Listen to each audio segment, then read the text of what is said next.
தொடர்ச்சியாக வில்லன் கேரக்டரே பண்ணுறீங்க. இல்லைன்னா இல்லைங்க. இல்லை என்னென்னா நீங்கள் வந்து வில்லன் கேரக்டர் ரொம்ப பவர்ஃபுல்லாக இருக்குது, ஹீரோனா சும்மா அப்படியே லைட்டாக வெறும் ஒரு சாங்ஸ் வச்சு முடிச்சிடறாங்கன்னு சொல்லிட்டு ஒரு தமிழ் சினிமாவில் ஒரு விஷயம் இருக்குது.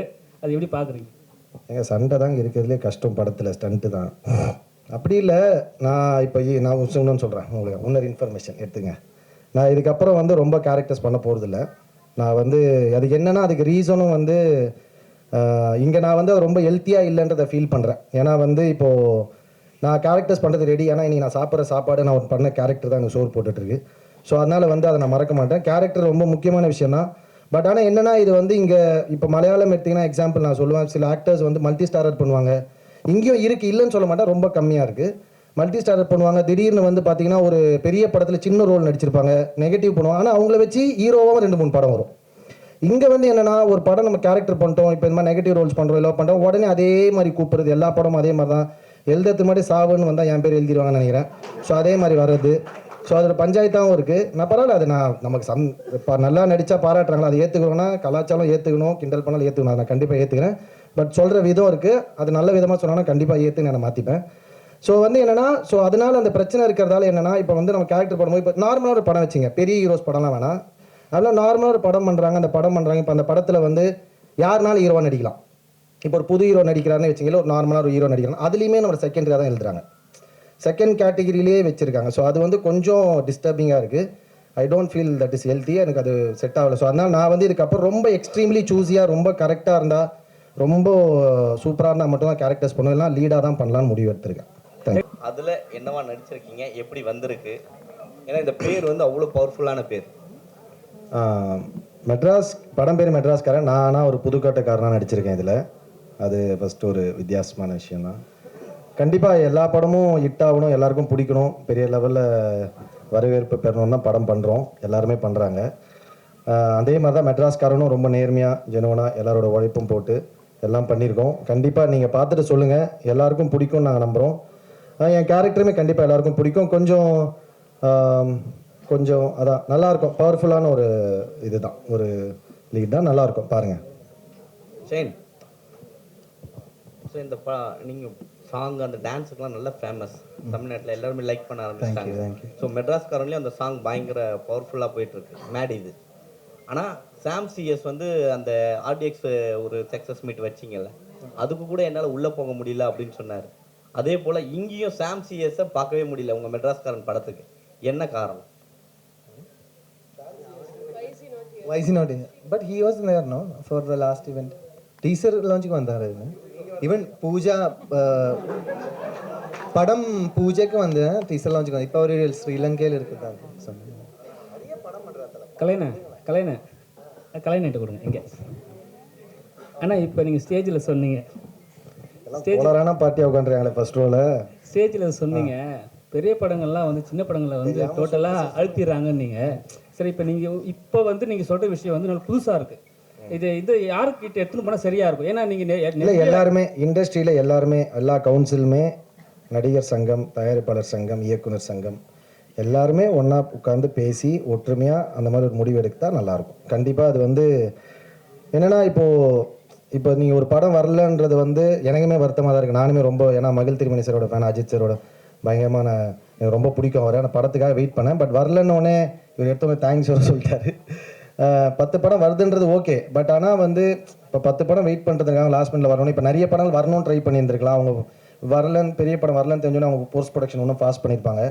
ஸோ இந்த மாதிரி ஒரு படம் வந்து மொத்த ஸ்பேஸையும் எடுத்துகிட்டு போகிறது இல்லாமல், அதுதான் நான் ஓப்பனாக தான் சொன்னேன். அப்படி இல்லாமல் அது வந்து கொஞ்சம் ஆர்கனைஸ்டாக இருந்தனா, ஒரு பெரிய படம் அவங்களுக்கு ஒரு நம்பர் ஆஃப் தியேட்டர்ஸ், அதுக்கப்புறம் அது கூட ஒரு மீடியமான படமோ 2 படமோ, இல்லைனா அதுக்கப்புறம் சின்ன படங்கள், புது படங்கள், ஏன்னா இப்போ ரொம்ப பேஷனோட சினிமா ரொம்ப அணுகி வராங்க நிறைய பேர். இப்போ ஜெகதீஷ் ப்ரோ, நான் ஏன் சொன்னேன்னா, ஜெகதீஷ் ப்ரோ மாதிரி ஆளுங்க ஜெயிச்சாங்கன்னா தமிழில் இன்னும் நிறைய படங்கள் வரும், நிறைய நியூ ஆர்டிஸ்ட் வருவாங்க, நியூ டைரக்டர்ஸ் வருவாங்க. ஸோ வந்து வெறுமனே இப்போ பிஸ்னஸ்னு சொல்கிறோம், அதே மாதிரி எடுத்தோன்னே இப்போ ஒரு வேர்டு எடுத்துக்கிறோம், பேன் இண்டியானிரும். ஒரு கதையை நம்ம பண்ணிவிட்டு அந்த கதை முடிவு போனோம், அது பேன் இண்டியாவா இல்லை பேன் வேர்ல்டா அப்படின்றத, அது வந்து இல்லை நாங்கள் என்ன ஆக போகுதுன்னு தெரியும். ஸோ கதை நம்ம பண்ணுற கதைகள், இப்போது நம்ம மஞ்சுமல் பாய்ஸ் பண்ணும்போது தமிழ்நாட்டில் இவ்வளோ பிஸ்னஸ் பண்ணணும்னா நினச்சா பண்ணியிருப்பாங்க, கிடையாது. அவங்க அட்டன் பண்ண ஒரு கதையை ரொம்ப ரொம்ப சூப்பராக ஆனஸ்ட்டாக பண்ணாங்க, அது பெரிய வரவேற்பு இங்கே பெற்றது. அந்த மாதிரி நம்ம ரொம்ப ஜெனுவனாக ஒரு படத்தை லவ் பண்ணி அதை நம்ம பண்ணோன்னா அந்த film will decide what it has to do. அது முடிவு பண்ணும் அது எந்த இடத்துங்களுக்கு போகணுன்னு. ஸோ இவர் மாதிரி வந்தாங்கன்னா நிறைய நியூ டைரக்டர்ஸ் நியூ ஆக்டர்ஸ்லாம் வருவாங்க. அதுக்காக தான் நான் சொன்னேன். சார் இப்போ படம் இப்போ பார்த்த உடனே ஹீரோவுக்கு கைத்தட்டில் கம்மியாக இருந்தது, ஹீரோயினுக்கும் கம்மியாக இருந்தது. ஆனால் உங்களுக்கு மட்டும் அப்ளாஸ் வேறு மாதிரி இருக்குது. என்ன காரணம்? ஏன்னா ஃப்ரெண்ட்ஷிப் காரணம் ஒன்று இருக்குது, அப்புறம் அது இல்லாமல் வந்து பணம் செலவு பண்ணுற காரணம் ஒன்று இருக்குது. அது இல்லாமல் வந்து ஸ்டேஜில் ஒன்று சொன்னீங்க, எல்லா ஆர்டிஸ்ட்டையும் சேர்த்து வச்சு தேங்க்ஸ் சொன்னீங்க. இன்னும் அடுத்த படத்துலேருந்து எல்லாரையும் வந்து கவுண்ட் பண்ணி அவங்கள ஏதாவது படம் பண்ணுற மாதிரி பிளான் பண்ணியிருக்கீங்களா? ஐ மீன் இந்த ஆர்டிஸ்ட் சொல்கிறீங்களா? இல்லை என்ன சொல்கிறீங்க? சிம்பு சார் சொன்னீங்க, விஜய் சேதுபதி சொன்னீங்க, அஜித் சார் சொன்னீங்க. அது வாய்ப்பு கிடைச்சா கண்டிப்பாக போடலாம். அது வாய்ப்பு கிடைச்சா கண்டிப்பாக போடலாம். ஏன் பண்ணக்கூடாது? இல்லை ஒரு விஷயம் சொன்னீங்க, என்ன சொன்னீங்க? நண்பர்கள் பணம் செலவு பண்ணுறோம். காரணம் பணம் இல்லாத நேரத்துலேருந்தே நண்பர்கள் கூட இருந்தாங்க.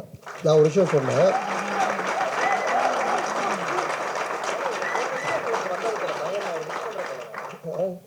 ஓகே, பணம் இருந்தால் தான் நண்பர்கள் இருக்கவங்க வந்து நண்பர்கள் கிடையாது, காரியவாதிகள். பணம் இல்லாத போதோ கஷ்டப்படும் போதோ ஜெயிக்கும் போதோ இன்னைக்கு வரைக்கும் ஓடிட்டு இருக்காங்க அவங்க தான் நண்பர்கள். இதில் வந்து பணத்தால் சேர்த்த கூட்டங்கள் கிடையாது, பாசத்தினால அன்புனால சேர்த்த கூட்டங்கள்.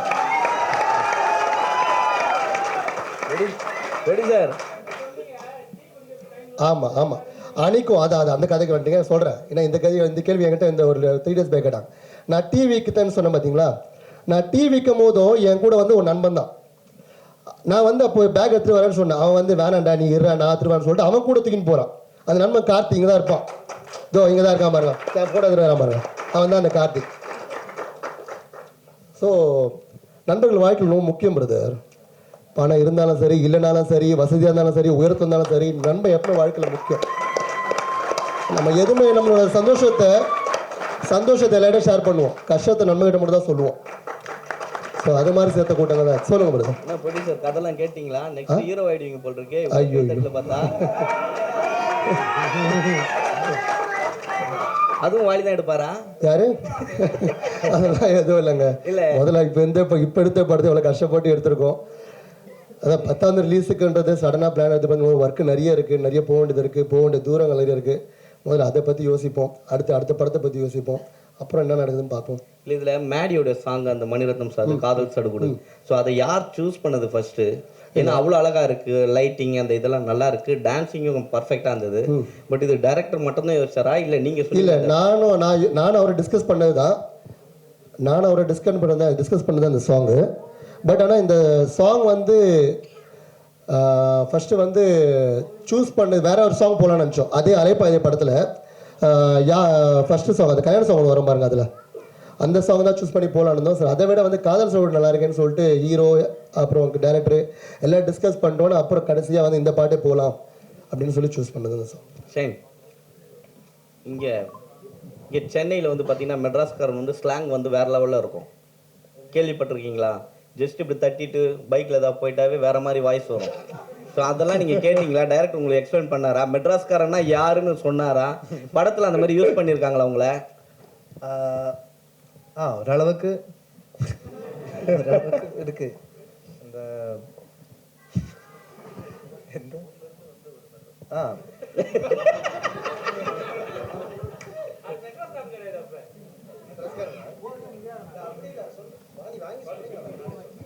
அப்படி இல்லைண்ணே, இப்போ எனக்கு சொந்த ஊர் மெட்ராஸ் கிடையாது, நான் புதுக்கோட்டை. ஆனால் வந்து ஒரு 20 வருஷம் ஆகுது. ஆனால் இப்போவும் நான் என் ஊருக்கு திரும்பி போனேன்னா என்ன மெட்ராஸ்காரன் தான் சொல்லுவாங்க.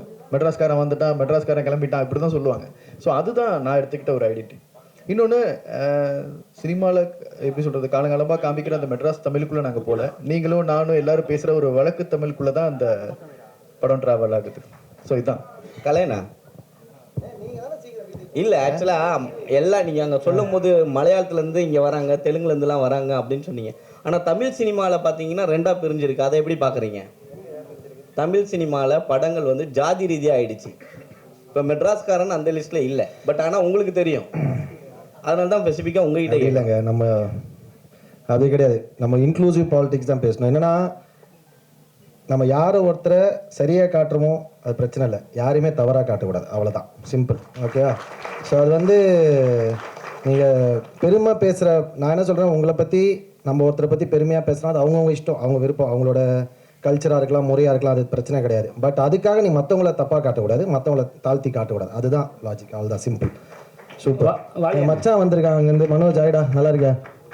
வாலி என்ன இங்கே